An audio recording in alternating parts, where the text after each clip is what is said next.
Hello everyone, कैसे हैं आप लोग। आशा करते हैं कि आप लोग अच्छे होंगे सभी लोग। आज हम आपके लिए लेके आए हैं एक सुंदर सा बहुत ही महत्वपूर्ण प्रैक्टिस सेट। तो welcome to my channel Academic Heights with HP sir.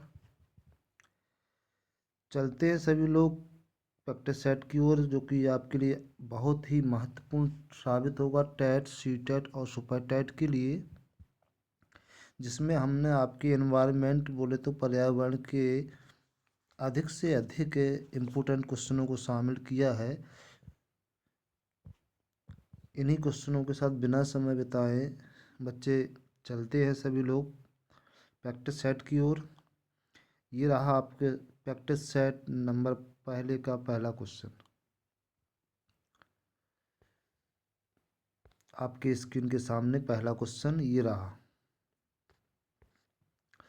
जल में लवण मिलाने पर जल में लवण मिलाने पर क्वथनांक में वृद्धि हो जाती है, क्वथनांक में कमी आ जाती है, क्वथनांक पर कोई प्रभाव नहीं पड़ता है, हिमांक में वृद्धि हो जाती है। क्वेश्चन नंबर पहले के लिए आंसर करेंगे बच्चे, और यहाँ आंसर आप लोगों के आना स्टार्ट भी हो गए हैं। एक बार फिर हम आप लोगों का स्वागत करते हैं अपने channel Academic Heights with HP sir पर। सभी लोग जुड़ जाएं, जुड़े रहने के लिए सभी लोग धन्यवाद। चलिए क्वेश्चन नंबर पहले का आंसर बिल्कुल सही मेरे बच्चे, बहुत बढ़िया आंसर कर रहे हैं आप लोग, और ये option is the right answer.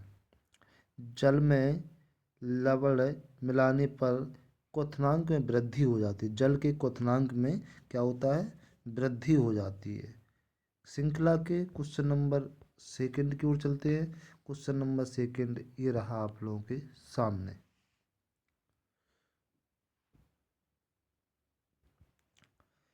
Question number second है, फूल गोभी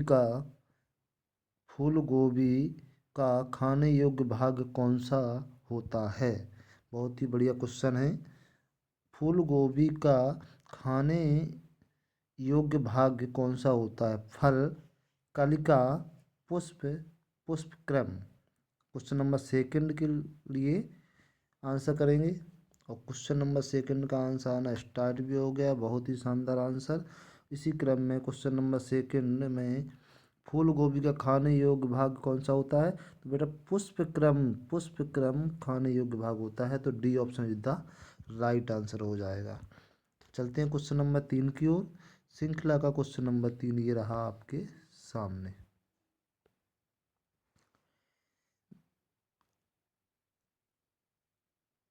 निर्जलीकरण डिहाइड्रेशन के समय शरीर में कम हो जाता है। क्या चीज़ कम हो जाती है शरीर में।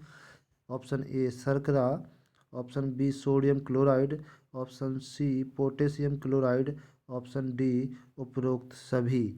चलिए क्वेश्चन नंबर 3 के लिए आंसर करेंगे। क्वेश्चन नंबर 3 के लिए आंसर करें सभी लोग, और क्वेश्चन नंबर 3 के लिए आंसर करें। बेटा सेशन को सभी लोग लाइक कर दें, शेयर कर दें, कमेंट जरूर करते रहे सभी लोग। और अगर आप चैनल पर पहली बार आए हैं तो बेटा चैनल पर पहली बार आने पर आपको सब्सक्राइब कर लें चैनल को, और बेल आइकन को प्रेस करें। बहुत ही महत्वपूर्ण क्वेश्चन आप लोगों के सामने श्रृंखला के, जो कि आपके लिए अमृत साबित होंगे एग्जाम की दृष्टि से। यहाँ पर मिलेंगे आपको ऑल कॉम्पिटिटिव एग्जाम की तैयारी के लिए।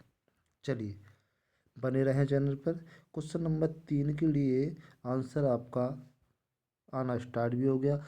निर्जलीकरण डिहाइड्रेशन के समय शरीर में कम हो जाता है sodium chloride. B option is the right answer. Question number 3 के लिए B option is the right answer. निर्जलीकरण में क्या है, सोडियम क्लोराइड की मात्रा कम हो जाती है। क्वेश्चन नंबर 4, श्रृंखला का क्वेश्चन नंबर 4 ये रहा आपके सामने। भारत में सर्वप्रथम रेल कब चलाई गई थी। बहुत बढ़िया क्वेश्चन है, बहुत जाना पहचाना सा क्वेश्चन है। भारत में प्रथम रेल कब चलाई गई थी।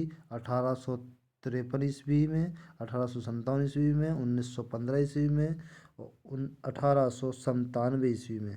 चलिए क्वेश्चन नंबर 4 के लिए आंसर करेंगे। बहुत ही बढ़िया आंसर क्वेश्चन नंबर 4 का, और A option is the right answer. 1853 ईस्वी में भारत में पहली रेल चलाई गई थी। ठीक है, चलते हैं क्वेश्चन नंबर 5 की ओर बेटा। क्वेश्चन नंबर 5 श्रृंखला का, क्वेश्चन नंबर 5 श्रृंखला का ये रहा आपके सामने। महाबलीपुरम के रथ मंदिर का निर्माण किसने करवाया था? महाबलीपुरम के रथ मंदिर का निर्माण किसने करवाया था? नरसिंह वर्मन प्रथम ने, नरसिंह वर्मन द्वितीय ने, महेंद्र वर्मन ने, सिंह विष्णु ने। ऑप्शन चारों आपके सामने हैं और बच्चे आंसर करें सभी लोग। महाबलीपुरम के रथ मंदिर, यहाँ पर आपके 2 क्वेश्चन कंप्लीट हो रहे हैं। पूछा जा सकता है कि रथ मंदिर कहाँ पे है, किसके लिए है, तो महाबलीपुरम के रथ मंदिर। ठीक है, यहाँ पर आपका क्वेश्चन नंबर 5 के लिए, यह मंदिर का निर्माण करवाया था नरसिंह वर्मन प्रथम ने करवाया था। नरसिंह वर्मन प्रथम ने इस मंदिर का निर्माण करवाया था। ठीक है, नरसिंह वर्मन प्रथम। तो A option is the right answer हो जाएगा। A option is the right answer हो जाएगा, नरसिंह वर्मन प्रथम। चलिए क्वेश्चन नंबर 5 के बाद श्रृंखला का क्वेश्चन नंबर 6 ये रहा आपके सामने। क्वेश्चन नंबर 6, काजीरंगा राष्ट्रीय पार्क है। काजीरंगा राष्ट्रीय पार्क कहाँ अवस्थित है ये बताना है। तो तमिलनाडु में, उड़ीसा, उड़ीसा होगा, उड़ीसा नहीं उड़ीसा। ठीक है, उड़ीसा, राजस्थान में, असम में। चलिए आंसर करें क्वेश्चन नंबर 6 के लिए। काजीरंगा राष्ट्रीय पार्क कहाँ पर है? तो क्वेश्चन नंबर, बहुत बढ़िया, क्वेश्चन नंबर 6 का आंसर हो जाएगा आपका काजीरंगा राष्ट्रीय उद्यान जो है, काजीरंगा राष्ट्रीय उद्यान जो है आपका, वो कहाँ पे है? असम में है बेटा। कहाँ पे है? असम में है। तो इस हिसाब से आपका D option is the right answer. D option is the right answer. ठीक है, क्वेश्चन नंबर 6 के लिए। चलिए श्रृंखला का क्वेश्चन नंबर 7, क्वेश्चन नंबर 7 श्रृंखला का ये रहा आपके सामने। बहुत ही बढ़िया, शानदार और कह सकते हैं एग्जाम की दृष्टि से बड़ा ही महत्वपूर्ण क्वेश्चन है। चाहो तो इसको आप स्टार भी कर सकते हो। Lakshmibai National Institute of Physical Education कहाँ स्थित है? Lakshmibai National Institute of Physical Education कहाँ स्थित है? ग्वालियर, जबलपुर, भोपाल, कटक। आंसर करिए क्वेश्चन नंबर 7 के लिए। क्वेश्चन नंबर 7 बहुत ही शानदार क्वेश्चन आपके सामने है और बड़ा ही इम्पोर्टेंट क्वेश्चन है।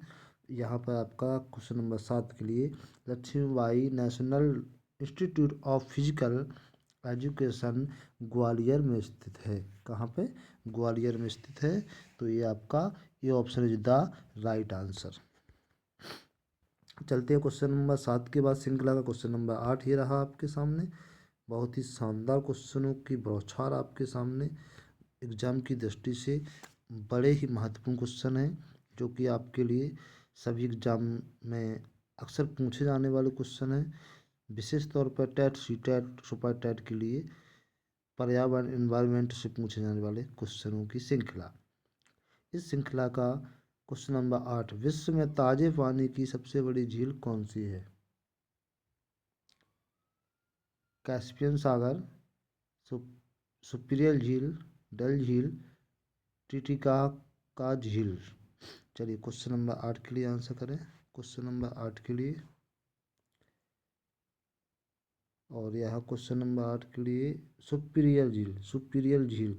विश्व के ताजे पानी की सबसे बड़ी झील कौन सी है? सुपीरियर झील। B option is the right answer question number 8 का।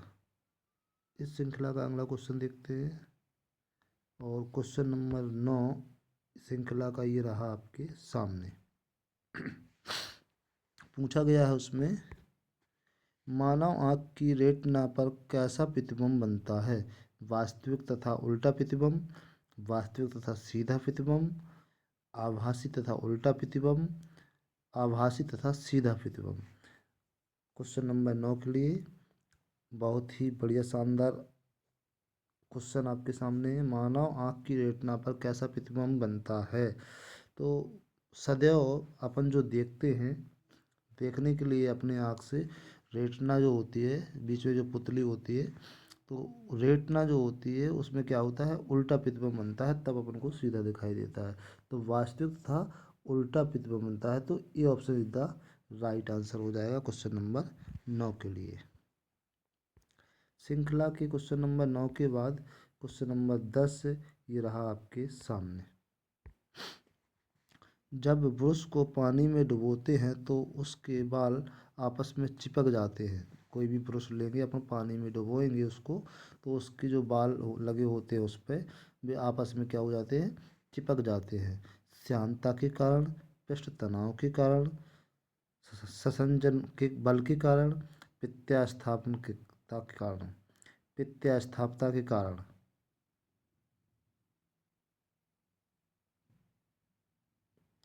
बताइए। श्यानता के कारण, पृष्ठ तनाव के कारण, संसंजन के कारण, पित्त्यास्थापकता के कारण। क्वेश्चन नंबर 10 के लिए आंसर करेंगे। और क्वेश्चन नंबर 10 के लिए पित्त्यास्थता के कारण, पित्त्यास्थता के कारण आपका जो ब्रश आप पानी में जैसे ही डुबेंगे तो उसके जो बाल होते हैं उसमें लगे होते हैं, वो आपस में क्या होते हैं, चिपक जाते हैं। चलिए, श्रृंखला का क्वेश्चन नंबर 10 ये रहा आपके सामने। बहुत ही बढ़िया क्वेश्चन, बहुत ही शानदार क्वेश्चन आपके सामने।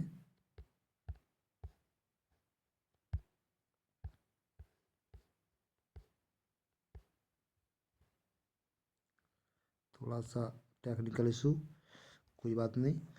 स्तनधारियों की लार में कौन सा एंजाइम होता है? स्तनधारियों की लार में कौन सा एंजाइम पाया जाता है?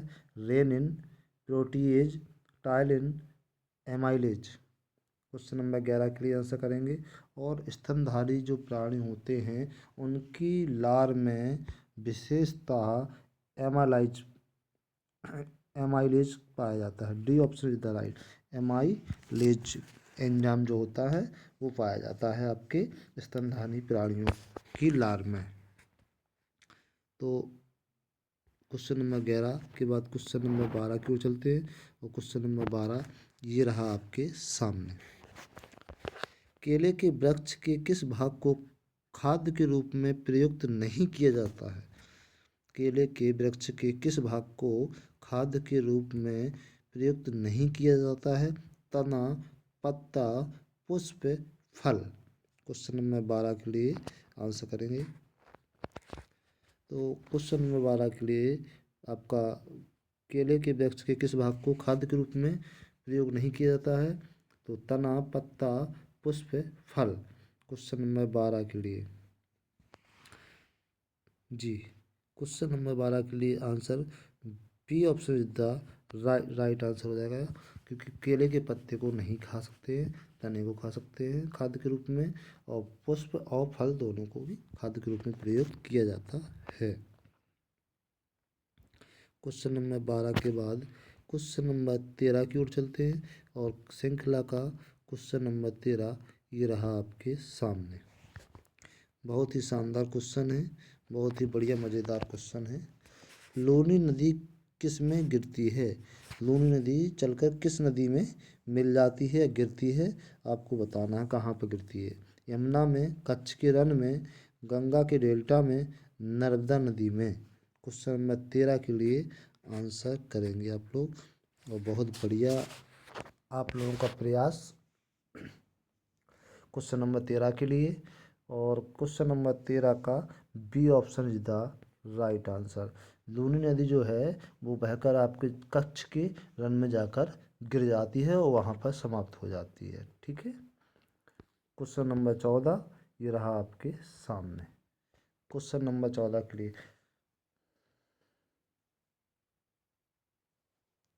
किस समय वर्षा ऋतु में वायुमंडल सर्वाधिक आर्द्रता रखता है? यहाँ थोड़ा सा ये प्रिंट मिस्टेक हुआ है, 14 और 20 क्वेश्चन की जगह, तो इसको थोड़ा सा कुछ नहीं है। किस समय वर्षा ऋतु में वायुमंडल सर्वाधिक आर्द्रता रखता है? सायंकाल वर्षा वर्षा ऋतु चल रही है, तो किस समय बता रहे हैं, तो शाम काल, मध्यकाल, प्रातःकाल, रात्रि। कब वायुमंडल में सर्वाधिक आर्द्रता रहती है, ये पूछा जा रहा है आपसे क्वेश्चन नंबर 14 में। तो स्वाभाविक है कि सुबह टाइम, प्रातः काल सबसे ज़्यादा आर्द्रता रहती है किसी भी मौसम में हो, लेकिन यहाँ पे बात वर्षा ऋतु की हो रही है, तो वर्षा ऋतु में भी सर्वाधिक प्रातः काल में ही आपकी आर्द्रता, ठंडी हवाएं चलती है। ठीक है, क्वेश्चन नंबर 15 क्यों चलती है? क्वेश्चन नंबर 15 ये रहा आपके सामने प्यारे बच्चों। सेशन को एक बार लाइक कर दें सभी लोग, शेयर करें, कमेंट करें, मित्र भाई बंधु सभी को शेयर करें बेटा, और चैनल को सब्सक्राइब करें, बेल आइकन्स को दबाएं ताकि आपको टाइम पे नोटिफिकेशन मिलते रहें। ऐसे शानदार क्वेश्चनों के साथ आप लोग जुड़े रहें academic Heights with HP sir के साथ। और क्वेश्चन नंबर 15 ये रहा आपके सामने। किस राज्य में दक्षिणी पश्चिमी मानसून से वर्षा नहीं होती है? बेटा कभी भी आप पेपर सॉल्व करने के लिए बैठो एग्जाम में किसी भी, तो ये क्वेश्चनों को थोड़ा सा गौर से पढ़ना होता है। यहाँ पे हमने आपको मार्क किया है नहीं, नहीं शब्द वाले क्वेश्चनों को विशेष कर आपको गौर करना होता है। क्या होता है कि क्वेश्चन आपको आता है, आप क्वेश्चन पूरा रीड नहीं करते हैं, अच्छे तरीके से रीड नहीं करते हैं, और आप नहीं बिना देखे ही आंसर लगा देते हैं, जो कि आपका गलत हो जाता है। ठीक है, तो यहाँ सबसे पहले क्या पूछा गया है, किस राज्य में दक्षिणी पश्चिमी मानसून से वर्षा नहीं होती है? तमिलनाडु, मध्य प्रदेश, आंध्र प्रदेश, गुजरात। आंसर करेंगे क्वेश्चन नंबर 25 के लिए बच्चे। क्वेश्चन नंबर 25 के लिए आंसर 15 के लिए आंसर करें। और यहाँ पर कह रहा है कि दक्षिणी पश्चिमी मानसून से वर्षा किस राज्य में नहीं होती है, तो option A is the right answer हो जाएगा। तमिलनाडु में दक्षिणी पश्चिमी मानसून से कोई वर्षा नहीं होती है। ठीक है, क्वेश्चन नंबर 16 की ओर चलते हैं, और क्वेश्चन नंबर 16 ये रहा आपके सामने। यहाँ पूछा गया है आपसे, पीएच का स्तर कम होने से क्या होता है? पीएच मान जो होता है इसका स्तर कम होने से क्या होता है? मृदा की क्षारता कम होती है, मृदा की अम्लता अधिक होती है, मृदा की अम्लता कम होती है, मृदा की क्षारता अधिक होती है। क्या होता है? मृदा की क्षारता कम हो जाती है, कि मृदा की अम्लता अधिक हो जाती है, कि मृदा की अम्लता कम हो जाती है, कि क्षारता बढ़ जाती है? ये आपको बताना है। क्वेश्चन नंबर 16 के लिए आंसर करें, और क्वेश्चन नंबर 16 के लिए बहुत ही शानदार आंसर आना स्टार्ट भी हो गए हैं। इसलिए पीएच मान, देखिए जब भी मृदा की बात हो रही है यहाँ पे क्वेश्चनों में, तो जब भी मृदा का पीएच मान स्तर कम होने लगता है, तो क्या होता है, मृदा की अम्लता अधिक होती है, मृदा की अम्लता अधिक होने लगती है, मृदा में अम्लता बढ़ने लगती है। B option is the right answer हो जाएगा क्वेश्चन नंबर 16 के लिए। क्वेश्चन नंबर 16 के बाद क्वेश्चन नंबर 17 की ओर चलते हैं। क्वेश्चन नंबर 17 में वही क्वेश्चन थोड़ा सा रिवाइज हुआ है दोबारा से, क्वेश्चन थोड़ा सा रिवाइज हुआ है। लूनी नदी किस में गिरती है? तो क्वेश्चन नंबर 17 के लिए वही आंसर हो जाएगा आपका कक्ष के रन में। चलिए क्वेश्चन नंबर 18 की ओर चलते हैं। क्वेश्चन नंबर 18 श्रृंखला का ये रहा आपके सामने। जोजिला दर्रा किसको जोड़ता है? लेह तथा श्रीनगर को, जम्मू तथा कारगिल को, नेपाल तथा सिक्किम को, भूटान तथा अरुणाचल प्रदेश को। क्वेश्चन नंबर 18 के लिए आंसर करेंगे बच्चे। क्वेश्चन नंबर 18 के लिए आंसर करें, और क्वेश्चन नंबर 18 के लिए बहुत ही बढ़िया आंसर आना स्टार्ट भी हो गए। जोजिला दर्रा किसको जोड़ता है? तो जोजिला जो दर्रा है आपका, वो लेह तथा श्रीनगर दोनों को आपस में जोड़ता है। ठीक है, बहुत ही बढ़िया क्वेश्चन था ये। और ये इस क्वेश्चन को आप स्टार, ये क्वेश्चन को आप चाहे तो स्टार कर सकते हैं। और याद रखना कि जोजिला दर्रा जो आपका होता है, जोजिला लेह और श्रीनगर दोनों को आपस में जोड़ने का कार्य करता है। क्वेश्चन नंबर 19 की ओर चलते हैं। श्रृंखला का क्वेश्चन नंबर 19 ये रहा आपके सामने। कोणार्क का प्रसिद्ध मंदिर किस भगवान से संबंधित है? कोणार्क में मंदिर है कौन सा मंदिर है और किस भगवान के लिए समर्पित है या संबंधित है। क्वेश्चन नंबर 19 के लिए आंसर करें। सूर्य भगवान, चंद्रमा भगवान, वृक्ष और पृथ्वी। ये तो बड़ा ही शानदार आंसर है। आपको जहाँ की आपने श्रृंखला में मंदिर पढ़े होंगे और नहीं भी पढ़े हैं तो हम आपको एक बार दोबारा से मंदिरों की श्रृंखला पढ़ा देंगे। तो कोणार्क का प्रसिद्ध मंदिर है सूर्य मंदिर और ये आपके सूर्य देवता से संबंधित है। चलिए क्वेश्चन नंबर 20 के लिए आंसर करें और क्वेश्चन नंबर 20 श्रृंखला का ये रहा आपके सामने। क्वेश्चन नंबर 20 के लिए आंसर करें। क्वेश्चन नंबर 20, निम्न में से किसे वृक्ष मानव कहा जाता है। निम्न में से किसे वृक्ष मानव कहा जाता है। वृक्ष पुरुष कहा जाता है बाबा आमटे को, चंटी प्रसाद भट्ट को, रिचर्ड सेंट वायरबेकर को, सुंदरलाल बहुगुणा को। क्वेश्चन नंबर 20 के लिए आंसर करेंगे और क्वेश्चन नंबर 20 के लिए रिचर्ड सेंट वायरबेकर जी को ही हम क्या है वृक्ष मानव के नाम से जानते हैं। ठीक है। क्वेश्चन नंबर 21 के बाद क्वेश्चन नंबर 22, क्वेश्चन नंबर 22 से 21 नंबर क्वेश्चन ये रहा आपके सामने। भारत में स्थित हिमालय की सर्वाधिक ऊंची चोटी है। देखिए भारत में जो हिमालय स्थित है पूछा गया है कि उसकी सर्वाधिक ऊंची चोटी का नाम क्या है। Mount Everest, Kanchenjunga, Annapurna, K two. चलिए बताएं सर्वाधिक ऊंची चोटी कौन सी है। तो भारत में स्थित हिमालय की जो सर्वाधिक ऊंची चोटी है उसे कंचनजंगा बोलते हैं। ठीक है। कौन सा, B option is the right answer हो जाएगा। चलते हैं क्वेश्चन नंबर 22 की ओर और सेशन का क्वेश्चन नंबर 22 ये रहा आपके सामने। नेशनल बोटानिकल रिसर्च इंस्टीट्यूट स्थित है। नेशनल बोटानिकल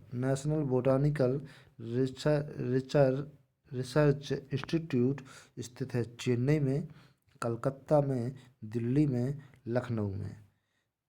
एक बार फिर दोहराएं क्वेश्चन आपके लिए। नेशनल बोटानिकल रिसर्च इंस्टीट्यूट स्थित है कहाँ पर है। चेन्नई में है, कलकत्ता में है, दिल्ली में है, लखनऊ में है। आंसर करें बच्चे। और क्वेश्चन नंबर 22 के लिए आंसर आना स्टार्ट भी हो गए। तो क्वेश्चन नंबर 22 के लिए B option is the right answer हो जाएगा। कलकत्ता में नेशनल बोटानिकल रिसर्च इंस्टीट्यूट स्थित है। क्वेश्चन नंबर 23 की ओर चलते हैं। आज के सेशन का क्वेश्चन नंबर 23 ये रहा आपके सामने। किस पक्षी का आँख उसके मस्तिष्क से बड़ी होती है। बहुत ही बढ़िया क्वेश्चन है। वह कौन सा पक्षी है जिसकी आँख उसके मस्तिष्क से भी बड़ी होती है। तोता, झील, उल्लू, ऑस्ट्रिच।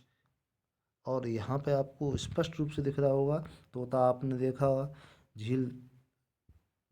झील नहीं है वो चील होगा यहाँ पे। ठीक है। यहाँ थोड़ा सा प्रिंट मिस्टेक हुआ है। यहाँ पे आप क्या कर लीजिए, चील है। ठीक है। ऑप्शन बी चील है और ऑप्शन सी उल्लू और ऑप्शन डी ऑस्ट्रिच। और ये ऑस्ट्रिच ही है जो कि आपका राइट आंसर है। क्या है, ऑस्ट्रिच। ऑस्ट्रिच आपका D option is the right answer question number 23 के लिए। ऑस्ट्रिच पक्षी जो होता है उसकी आँख जो होती है उसके मस्तिष्क से बड़ी होती है।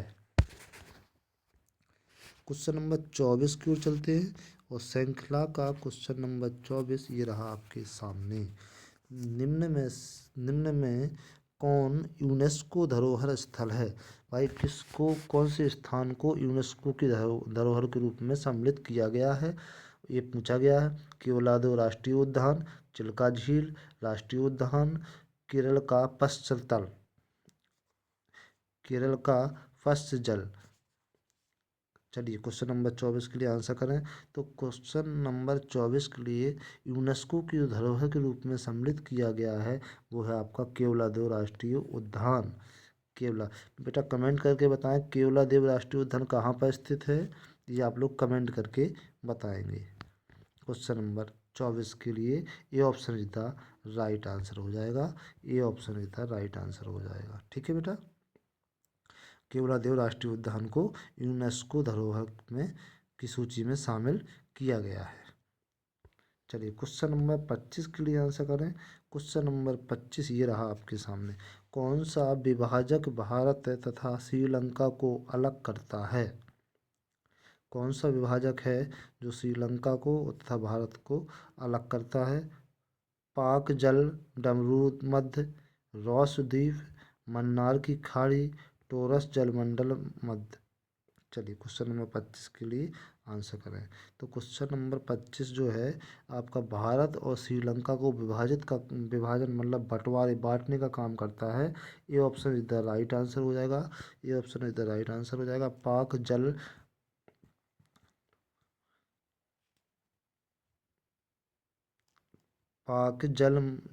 जलड मरु मध्य, जलड मरु मध्य, पाक जलड मरु मध्य जो है आपका वो श्रीलंका और भारत को क्या करता है? अलग करने का कार्य करता है। क्वेश्चन नंबर 25 के बाद चलते हैं क्वेश्चन नंबर 26 की ओर। और क्वेश्चन नंबर 26 ये रहा आपके सामने। खाद्य पदार्थों के संरक्षण में प्रयोग किया जाता है। खाद्य पदार्थों के संरक्षण में प्रयोग किया जाता है नाइट्रिक अम्ल का, हाइड्रोक्लोरिक अम्ल का, सोडियम बेंजोएट का, बेंजोइक अम्ल का। क्वेश्चन नंबर 26 के लिए जैसे कोई हम खाद्य पदार्थ को एक सुरक्षित रखना चाहते हैं, संरक्षण देना चाहते हैं, तो कौन सा अम्ल का प्रयोग करेंगे? तो नाइट्रिक अम्ल का, हाइड्रोक्लोरिक अम्ल का, सोडियम बेंजोएट का, बेंजोइक अम्ल का। चलिए क्वेश्चन नंबर 26 के लिए आंसर। और क्वेश्चन नंबर 26 के लिए सोडियम बेंजोएट का उपयोग करते हैं किसी खाद्य पदार्थ को संरक्षण देने के लिए। क्वेश्चन नंबर 26 के बाद चलते हैं क्वेश्चन नंबर 27। श्रृंखला का क्वेश्चन नंबर 27 ये रहा आपके सामने। बहुत ही बढ़िया आंसर दिए आप लोगों ने और बहुत बढ़िया सेशन को कंप्लीट किया आज का। सभी लोग एक बार फिर कहेंगे हम कि सेशन में आप लोग सभी का स्वागत है और सभी लोग सेशन को लाइक कमेंट शेयर जरूर कर दें बेटा। और जिन्होंने चैनल को सब्सक्राइब नहीं किया है बच्चे उनका स्वागत है, वो अपने चैनल को आकर सब्सक्राइब कर लें और बेल आइकन को प्रेस कर दें ताकि आपको समय पे ऑल नोटिफिकेशन प्रोवाइड होते रहें। हम इसी तरीके की श्रृंखलाएँ आपको लगातार प्रोवाइड कराते रहेंगे जो कि आपके लिए बहुत ही महत्वपूर्ण साबित होंगे। चलिए क्वेश्चन नंबर 27 के लिए आंसर करें। मानव शरीर में भोजन का रक्त द्वारा सर्वाधिक अवशोषण किसमें होता है? मानव शरीर में भोजन का रक्त द्वारा सर्वाधिक अवशोषण किसमें होता है? क्वेश्चन नंबर 27 के लिए आंसर करें। यकृत में, आमाशय में, छोटी आंत में, बड़ी आंत में। और क्वेश्चन नंबर 27 के लिए आंसर आना स्टार्ट भी हो गए हैं और बहुत बढ़िया आंसर छोटी आंत में। C option is the right answer. मानव शरीर में भोजन का रक्त द्वारा सर्वाधिक अवशोषण किस में होता है? तो छोटी आंत में सर्वाधिक अवशोषण होता है।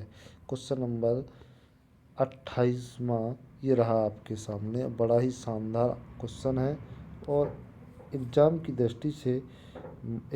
दृष्टि से मार्क कर लेना, इसको आप लोग मार्क कर लेना।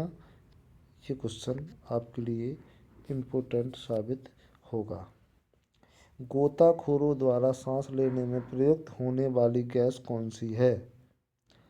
ऑक्सीजन तथा नाइट्रोजन, ऑक्सीजन तथा हीलियम, ऑक्सीजन तथा आर्गन, ऑक्सीजन तथा नियॉन।